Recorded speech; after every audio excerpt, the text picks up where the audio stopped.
los que vivís seguros en vuestras casas caldeadas, los que encontráis al volver por la tarde la comida caliente y los rostros amigos, considerad si es un hombre quien trabaja en el fango, quien no conoce la paz, quien lucha por la mitad de un panecillo, quien muere por un sí o por un no. Considerad si es una mujer quien no tiene cabellos ni nombre, ni fuerzas para recordarlo. Vacía la mirada y frío el regazo como una rana invernal. Pensad que esto ha sucedido. Os encomiendo estas palabras, grabadlas en vuestros corazones al estar en casa, al ir por la calle, al acostaros, al levantaros. Repetídselas a vuestros hijos. Primo Levi. Muy buenos días para todos. Con un agradecimiento muy especial por la presencia, por responder a estos espacios de academia que de alguna manera pues no solamente nos ayudan a romper un poquitico la monotonía de nuestras instituciones, sino y sobre todo a engrandecernos desde las letras, desde la investigación, lo que nos permite lógicamente como maestros trabajar cotidianamente en pro de un objetivo, y es el objetivo de la Secretaría de Educación. Puede sonar raro que lo diga yo como secretario, pero el objetivo de nosotros no es el currículo, no es el horario, no es el formato en el cual a veces nos quedamos, es el ser humano. La transformación social cuya responsabilidad tiene el maestro en sus manos todos los días es lo que nos compromete a nosotros realmente a dignificar, humanamente hablando, nuestra labor como maestros. Nada nos ganamos nosotros hablando de proyectos detonantes, nada nos ganamos nosotros hablando de indicadores, hablando de proyectos educativos institucionales, nada nos ganamos nosotros felices por cumplir unos horarios o respondiendo a unos estándares de calidad que van ligados a un sistema métrico o a unas cuantificaciones, si olvidamos realmente que quienes hay al frente son seres humanos que van construyendo realidades bastante complejas, donde difiero con aquellos que hablan de niños o jóvenes futuro de Colombia. Yo soy de los que creo que ellos ya son el presente y por lo tanto más nos responsabilizan. Hago el agradecimiento a la Universidad Pontificia Bolivariana, un aliado estratégico para el cumplimiento de nuestros objetivos, que se ha sumado 100% de pies y manos, como decimos nosotros, al Centro de Pensamiento Pedagógico, y con este grupo de amigos, de compañeros, Carlos Arboleda, Luis Alberto, Byron, Hernán y grandes investigadores y pensadores de la Academia Antioqueña que hoy nos permiten sentirnos responsables de esta historia. Cuando hablamos del rostro de la alteridad descubierta, nos hacemos una pregunta fundamental, y es: ¿quién me significa? En palabras muy sencillas, ¿quiénes son ustedes para mí? No sé cuántos seamos aquí en este momento, 40, 50, 40, 50 historias completamente distintas con una sola realidad. Nos significamos, y eso de significarnos ya nos hace responsables de una realidad distinta. No pretendo yo, con esta disertación, una investigación, no pretendo tipificar el conflicto colombiano. Perdónenme la expresión, estamos mamados de eso. Que nos cuenten el conflicto a punta de cifras, de características, de cualidades. Yo creo que tenemos plenamente identificado causas y consecuencias. No pretendo con esto sencillamente fraccionar el país en regiones, cuáles han sufrido más y cuáles no tanto. Y no vamos a hablar tampoco de culpables o quienes han padecido consecuencias. Hoy, frente a la realidad que nos encontramos, no un hecho, un acontecimiento, aquello que ha fracturado nuestra historia, toda nuestra historia, nos vemos obligados a responder desde la academia una pregunta tan sencilla, pero nada nueva. Se la hicieron en Auschwitz en el 45, se la hicieron en los Gulag y nos la hemos hecho nosotros cotidianamente, y es: si la filosofía no es capaz de detener la barbarie, entonces no sirve para nada. La pregunta sería: ¿qué sigue entonces? ¿Cómo nos miramos a la cara? ¿Cómo nos identificamos y somos capaces de leer esa responsabilidad que hay en el rostro del otro? La historia de la civilización occidental es la historia de una crisis. Ahora han renacido los ídolos por todas partes, dioses, objetos, generados por mentalidades hipertecnológicas. Ídolos que todo lo abrazan y todo lo someten a una masa informe.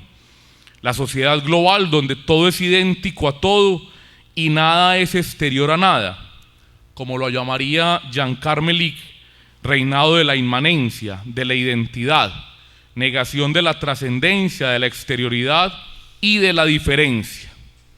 Por lo tanto, en esa masa informe, como ritmo desigual en el que transcurre la historia, da a pensar que los tiempos de los holocaustos, grandes o pequeños, no han terminado. Existen en nuestra realidad regiones en las cuales se viven en condiciones similares a las vividas en tiempos de guerra. Recientes casos de genocidio muestran que las fronteras son cada vez más dudosas. A pesar de las muchas voces que reclaman en todo momento la paz como derecho de todos, se vive en la mundialización de la violencia, en la cual es muy común contar la historia en términos de vencedores y vencidos, en el intento de comprender al otro desde lo mismo, la diversidad desde la unidad, la diferencia desde la identidad.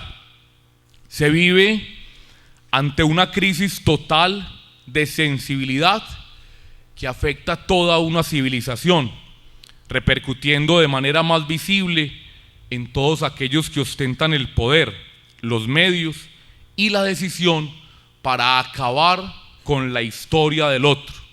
Una apatía efectivamente moral, no en el sentido habitual de inmoralista, entiéndase vacío de valores, desconocimiento de normas, etcétera, sino en el más profundo sentido ético, es decir, la falta de razonamiento moral para el desarrollo efectivo de la moralidad, desde el conocimiento de las reglas hasta la comprensión de su sentido y su responsable adopción a la práctica.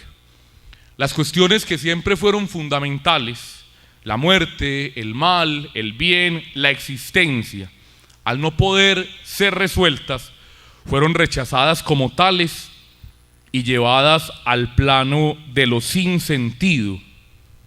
El modo de vida en el que nos acostumbramos a vivir y en la historia en la cual nos fueron metiendo paulatinamente quienes escribieron nuestra historia, el lenguaje que utilizamos no permite la existencia del otro, o la negamos en caso de que ésta se dé.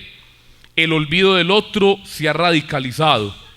hay exaltaciones de nacionalismo, de lo individual, de lo sistemático, transformaciones del poder que terminan con el asesinato, la muerte del otro y con ella la muerte también de las tradiciones y a su vez el abandono del lenguaje que posibilita el decir del otro. Lo decía en alguna ponencia, si no estoy mal en este mismo auditorio, lo que pretende la historia con el otro no es sencillamente asesinarlo. Perdónenme si soy muy crudo, pero asesinar es relativamente fácil, ¿no les parece? Bueno, nunca lo he hecho, pues quiero aclarar, ¿cierto? Pero hay diferentes medios para hacerlo. A mí me preocupa mucho, muchachos, que mi mamá todo el día ve esos canales de programas de crímenes, ¿los han visto?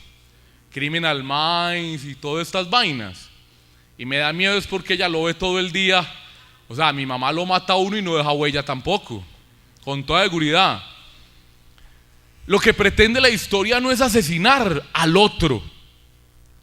Para eso hay métodos efectivos, fáciles y podríamos decirlo hasta sin dolor. Lo que pretende es terminar la historia del otro, la identidad del otro, porque no es sencillamente un concepto corporal, va más allá de esa realidad.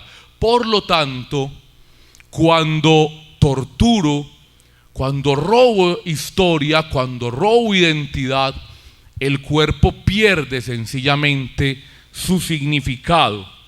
Como dice Primo Levi, no hay criminales ni locos. No hay criminales porque no hay una ley moral que infringir.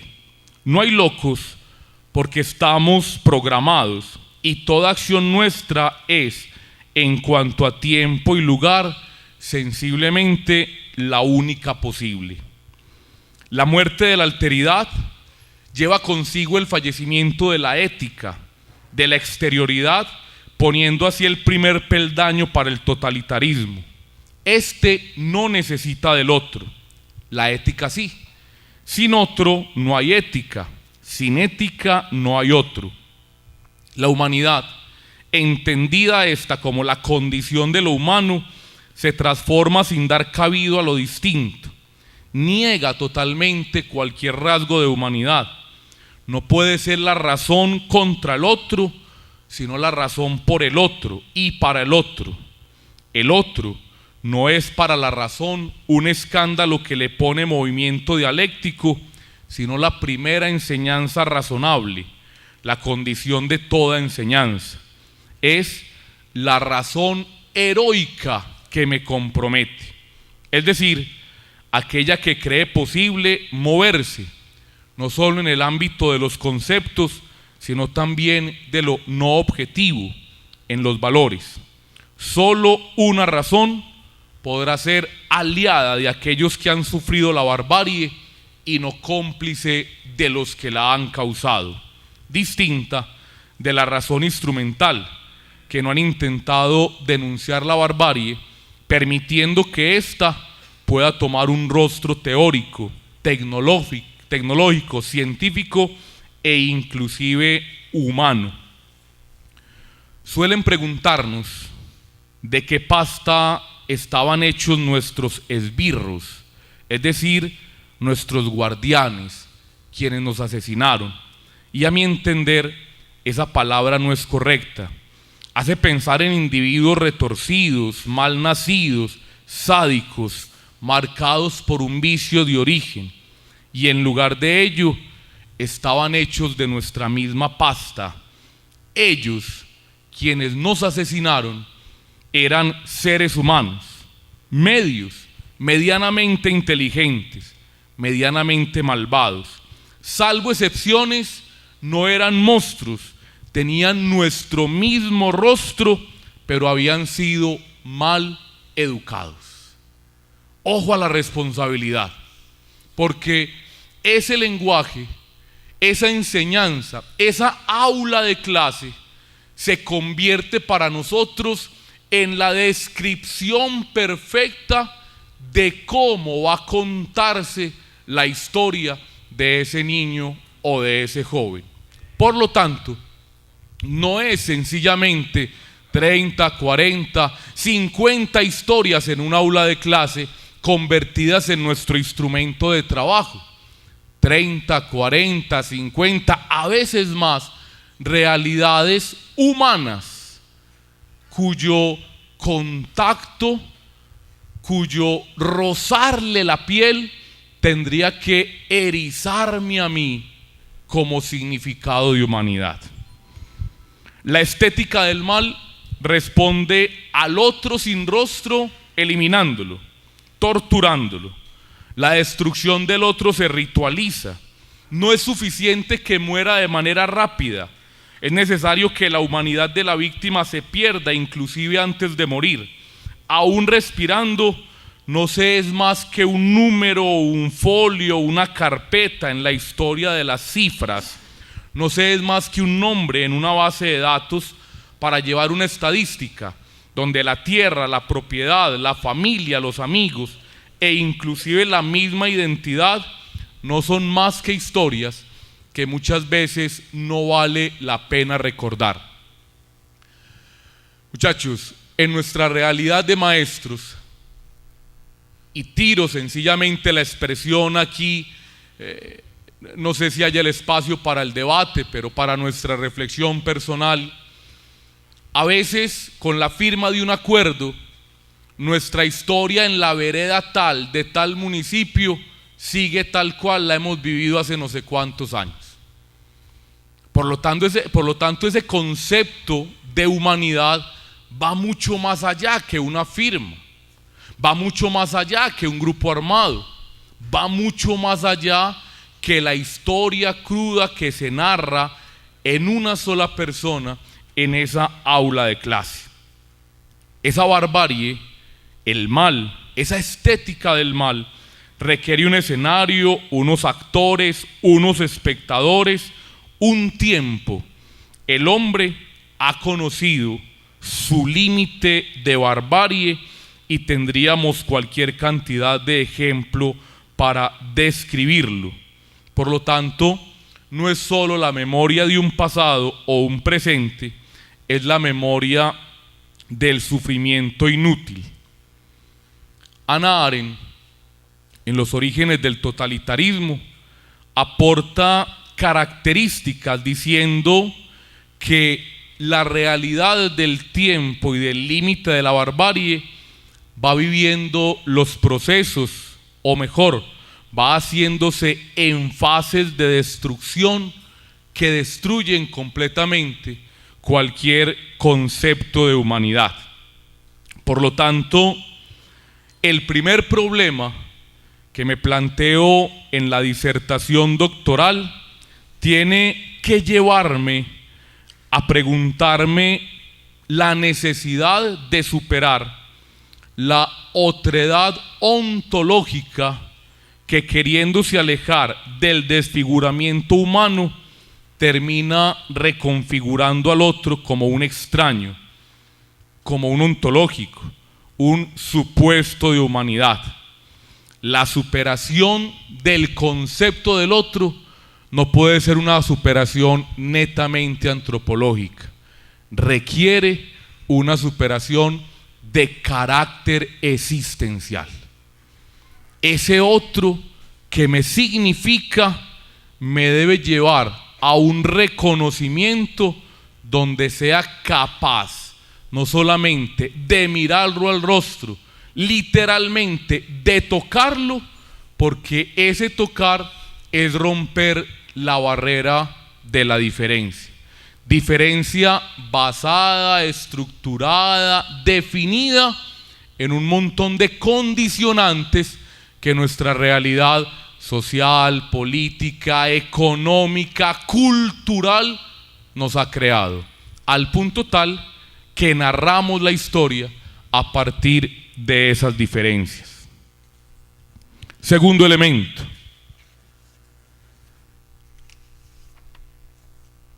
la reafirmación jurídica de la víctima se puede convertir en el desmantelamiento humano del rostro. el conflicto social y los factores de violencia y vulnerabilidad social no se resuelven con el resarcimiento administrativo. ¿Hace cuántos años venimos escuchando el concepto de víctima? ¿Hace mucho, sí o no? Es más, lo relacionamos inmediatamente con verdad, justicia y reparación, ¿sí o no? Y nos atrevemos inclusive, cualquiera de nosotros podría hacerlo, a definir qué significa eso de verdad, justicia y reparación, con toda seguridad.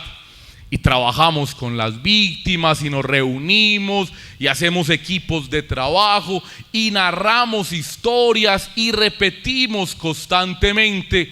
No sé si de pronto aquí haya alguien de San Carlos, ese título de esa obra que recoge esa realidad de San Carlos tan cruel, esa obra de Nunca más contra nadie. No sé si la hayan visto alguna vez.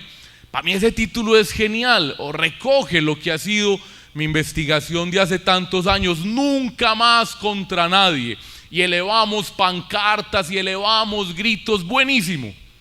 Pero la pregunta es, ¿basta con eso? ¿Basta sencillamente con que yo lo pueda definir a usted porque cumple las condiciones administrativas y decir usted es víctima del conflicto colombiano, y a partir de esa definición tiene estos derechos y tenga el cheque y rico por estar aquí el que sigue? ¿Se dan cuenta de lo que quiero decir con el que sigue?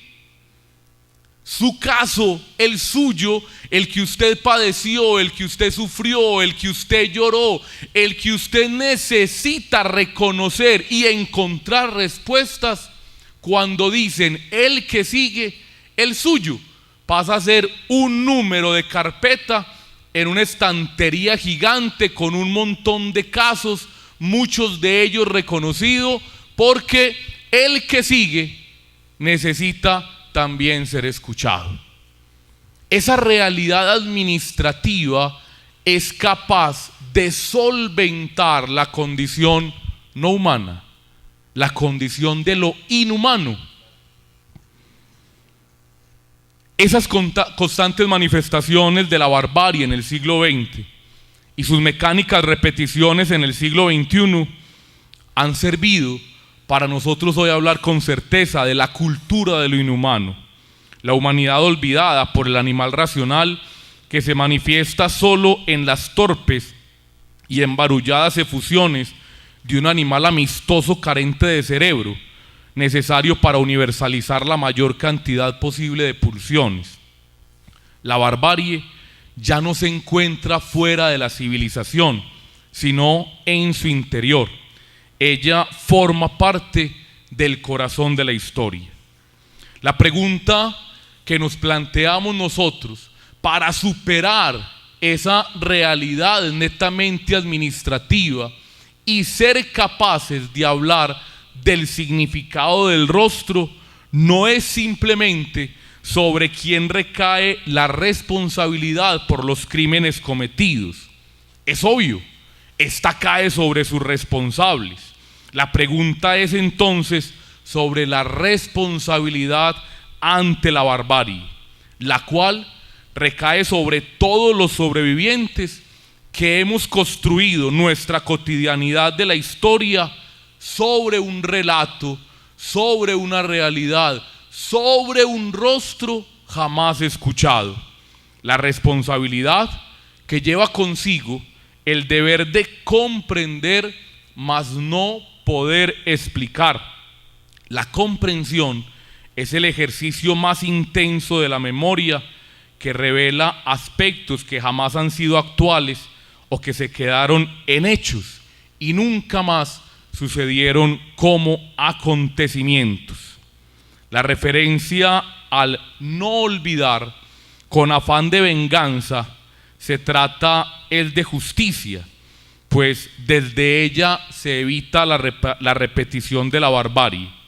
Cuando ésta es solo el recuerdo del pasado, pero no trasciende en el tiempo, tiene que ser sometida a crítica y análisis, porque de lo contrario inundaría el presente de un pasado cuyo recuerdo literal solo generaría violencia. La necesidad de la memoria en contra de lo inhumano, como expresión del tiempo vivido que discierne y selecciona lo que recuerda, hace posible leer en el rostro del otro un individuo inscrito en una historia que al mismo tiempo representa la presencia de una supervivencia radical de esa historia y de su memoria dominante. Es el sujeto sobreviviente, el heredero del verdadero testigo de la violencia, es decir, el que ya no está, el que no puede hablar, el que ya sus palabras perdieron significado en cuanto que no las escuchamos, es decir, de la real víctima del dolor del asesinado. Esto no se transforma en hechos, sino en vivencia. Aquello que se repite al recordarlo es lo que posibilita un futuro de expectativas. Relatar y transmitir el pasado no es el aprendizaje de una repetición, sino el aprendizaje de lo diferente nuevo e incluso de las decepciones que éste trae y se convierten en lecciones. En el fondo, no es el pasado el que enseña el futuro, sino al contrario, es el futuro como anhelo, como deseo, como esperanza, como horizonte de expectativas, como anuncio de un recomienzo o ulterior experiencia de natalidad, el que enseña el sentido del pasado. Fernando Bárcena. Hoy es bastante común escuchar en nuestra realidad, en el día de hoy, cualquier cantidad de discusiones sobre justicia. ¿Qué significa eso de justicia especial para la paz? Y encontramos grupos de personas a voz en grito reclamando todos los días años de cárcel para aquellos que han empañado de sangre la historia de nuestro país. Esa discusión es válida, claro, no hay ningún problema y hay una justicia escrita y frente a ello seguramente se discutirá mucho más en el tiempo. Sin embargo, nos hemos limitado a contar la historia desde esos barrotes de cárcel y con ello quedamos tranquilos porque está pagando su pena. Pero la discusión a la que quiero llevar precisamente es que no necesariamente ese concepto de justicia me lleva a mí como responsable de la historia a encontrar en el rostro del otro su verdadero significado.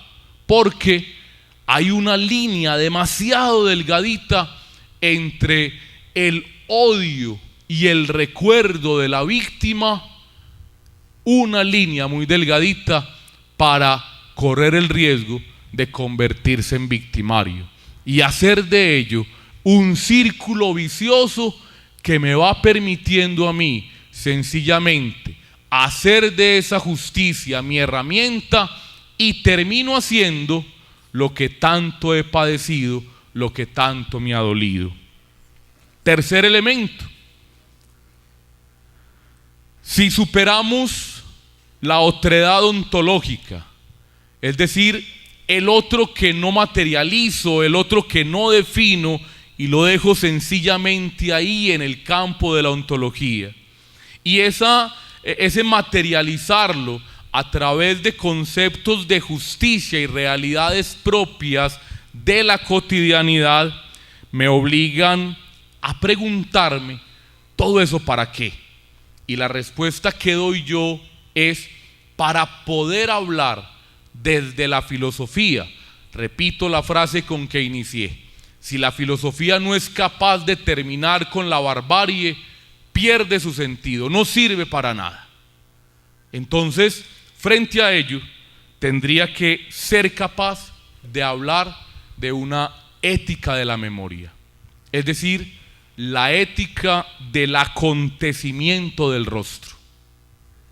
La misma desnudez que deplora el cuerpo, lo cercena y reduce a la muerte, es la desnudez que lo restituye en la estética del rostro, en la compasión, el perdón y la felicidad. Erotizar el rostro con la mirada compasiva, acogedora y restauradora. Ocuparse de ello es ocuparse del otro, es abrir un tiempo, un espacio de cordialidad, entender éticamente la vida desde una ética del rostro. Significa que existir es vivir un ámbito espacio-temporal y que el tiempo es el otro en presente, en pasado y futuro, es decir, antepasados, contemporáneos y sucesores. Ese otro, quiero ser enfático en esto, ese otro que no es un concepto, no es un otro abstracto, es un otro que tiene nombre, que tiene apellidos, que vive aquí y ahora y que inclusive es un otro que ya está muerto, un otro que ha sobrevivido e inclusive un otro que aún no ha nacido. Normalmente cuando voy a los municipios siempre pongo el mismo ejemplo porque me gusta mucho y es, yo no sé cuánto tiempo lleve cada uno de ustedes de maestro, ¿cierto? Pero a los que somos maestros, yo creo que entre muchas cosas de las más gratificantes que hay es que ya un muchacho más viejo que nosotros cruce la calle a la carrera y nos diga: profe, ¿se acuerda de mí? ¿Les ha pasado o no? Eso es muy bueno, ¿no les parece? Es una pregunta muy compleja. Profe, ¿se acuerda de mí? Muchachos, no digan la verdad en ese momento, por favor. No digan la verdad, porque está matando una ilusión. Profe, ¿se acuerda de mí? Claro, ¿cómo no me va a acordar? ¿Y de vos? No, es que ese grupo tuyo, una maravilla. ¿Cuál grupo tuyo, hombre? Pero no vaya a decir lo contrario, mata la ilusión. Pero vea que fui enfático en decir que el que cruza la calle está más viejo que nosotros, ¿cierto? Pero, ojo, esa palabra, ese lenguaje, esa actitud, cuando le diste a ese muchacho clase para que en el tiempo futuro cruzara la calle corriendo y te preguntara: ¿se acuerda de mí?, significó que lo trataste como ser humano. Es decir, que le diste un rostro, mejor, un significado a su rostro. Es muy distinto cuando le das clase a una masa informe de 50 realidades cuyo objetivo sencillamente es que aprendan que 3 por 3 es 9, muy distinto a que esa realidad individual con un rostro, con una historia, con un significado, encuentre en tu rostro una realidad que a lo mejor fuera del aula de clase no ha encontrado. Desde ahí adquiere sentido que ese muchacho cruce la calle corriendo y te pregunte: profe, ¿se acuerda de mí? Leer el relato, configurar la identidad desde la experiencia, es pensar, actuar y ser desde la alteridad, desde el otro, presente o ausente, luchar contra el olvido, contra la muerte. Una cultura que no quiere perder del todo la memoria que ha marcado su vida, ha de poseer siempre, entonces, una cultura narrativa. El otro obliga al lector, al oyente, al protagonista, me obliga a responsabilizarme de él, de su sufrimiento, de su dolor, de su muerte. Una muerte que afecta la identidad del que conoce su realidad. El rostro me hace responsable de lo que no he hecho, de un pasado inmemorial que no se puede recordar porque no se ha vivido. Y en esta responsabilidad, en esta subordinación a la autonomía, libertad, a la heteronomía, recepción del testimonio del otro, surge una nueva concepción de subjetividad, una subjetividad acogedora, hospitalaria, una subjetividad ética.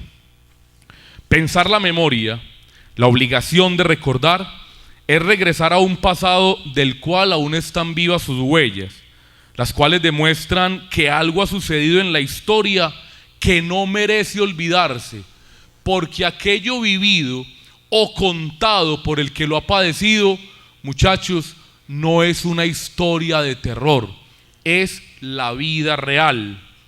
Hay que mantenerse vigente. Es una manera de conocer y actualizar el sentido de los sucesos sobre los cuales ya ha transcurrido el tiempo. El deseo de deshacernos del olvido.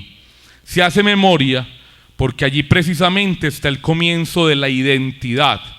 Es hacer de la historia de la indignidad un aporte a la dignidad de la vida.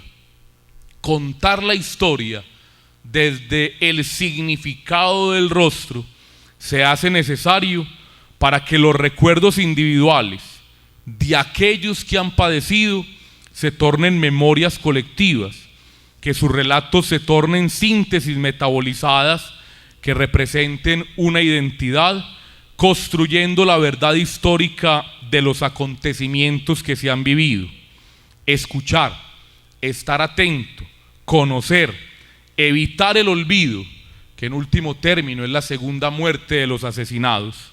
Narrar el horror vivido es resignificar lo acontecido, es contar lo que pasa con el tiempo, es recuperar el lenguaje de una forma literal, es mantener vivo el relato de lo real, relato que hace posible el plantear la ética desde el rostro, la cual hace realidad la voluntad de aquellos que hoy no nos la pueden contar, sobrevivan y que el mundo sepa cómo fuimos asesinados, que no nos olviden. Pongo entre comillas, ellos pensaron que habíamos muerto, pero aquí estamos, vivos y listos para transmitir de generación en generación siempre la historia de nuestro dolor y nuestro martirio. Sobreviviente de San Carlos. No importa de qué forma, la esencia es dejar un testimonio, una huella de lo que ocurrió en nuestra historia, un legado que les debemos a las futuras generaciones. Los que estuvimos allí nunca podremos salir, los que no estuvieran nunca podrán entrar. Guardando silencio, actuamos exactamente como ellos querían, como si nada hubiera ocurrido. Ruego que crean lo que he dicho sobre lo padecido. He informado sobre lo que he visto y oído, pero solamente en parte. Para la mayor parte de ello ya no quedan palabras. Muchas gracias. Frente a lo que han expuesto en la mañana para los dos ponentes, el ejercicio de la identidad como reto educativo y como reto social, ¿cómo debe transformarse tanto desde esa antropología de la donación como desde esa alteridad descubierta?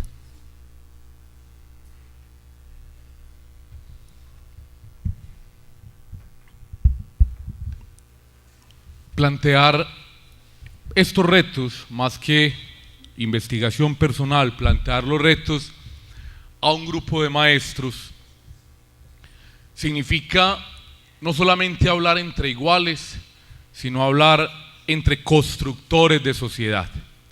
Y cuando hablamos de alteridad descubierta, es precisamente esa responsabilidad, y traté de hacer énfasis en ello durante los 30 minuticos que teníamos, cómo en el ejercicio cotidiano nosotros nos vemos obligados a transformar realidades y a transformar historias. No hay nada más complejo, muchachos, y nada más fácil que caer en la rutina de lo que hacemos. ¿Cuántos años lleva uno de ustedes en la institución donde está? La misma aula de clase, la misma problemática hace no sé cuántos años. Voy a ser más cruel inclusive y me disculpan, los mismos compañeros. Los mismos compañeros. No significa pues eso que ahora vamos a ir a cambiar a todos a la secretaría, ¿cierto? Pero yo ya vi algunos haciendo fuerza, ay, me va a cambiar, ¿yo qué voy a hacer? Pero en esa cotidianidad que vivimos, nos acostumbramos a que pase el tiempo y vamos entregando, perdónenme si soy muy popular en el ejemplo, vamos entregando en racimo estudiantes a la sociedad. El que sigue, ¿se dan cuenta de la expresión? El que sigue, ya entregué esto, se graduaron, bueno, el que sigue, vacaciones, el que sigue, un poquito más viejo, el que sigue, qué rector tan cansón, el que sigue. Y en el que sigue, el rostro va perdiendo identidad, el rostro va perdiendo significado. De ahí que necesitemos recomponer no solo el concepto de humanidad, no solo el concepto de nuestra labor. Yo por eso no hablo del maestro como una profesión, sino como una pasión, sino y sobre todo el concepto del aula de clase. A partir de allí, superando lógicamente responsabilidades administrativas, ojo, superando, no evadiendo o quitando, superando responsabilidades administrativas, nosotros vamos a poder hablar realmente de calidad de la educación. De lo contrario, sencillamente vamos a seguir respondiendo a realidades cuantitativas, a medias nacionales, locales, territoriales, haciendo competencias sanas realmente en nuestros objetivos, pero no construyendo humanidad.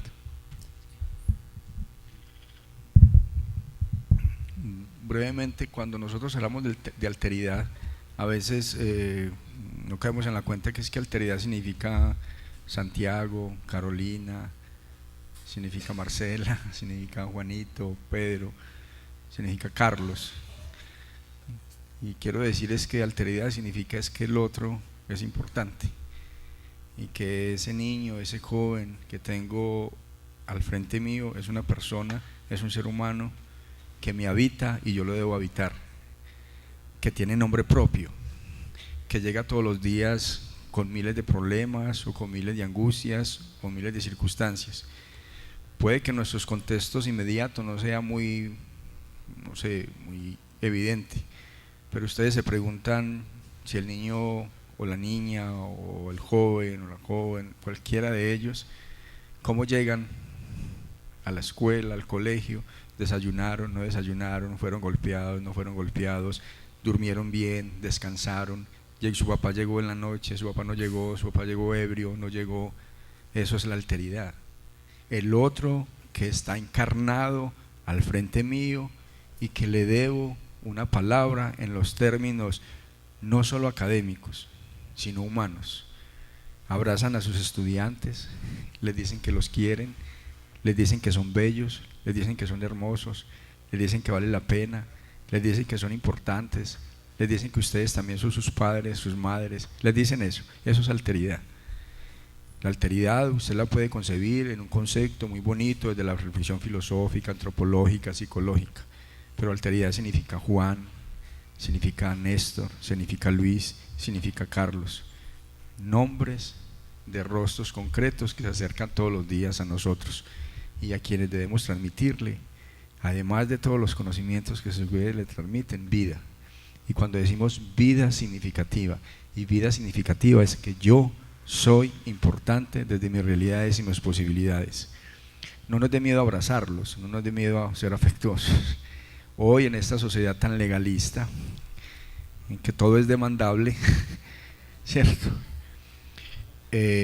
Yo voy a atreverme muy respetuosamente, no nos dé miedo que nos demanden, lo digo en el buen sentido.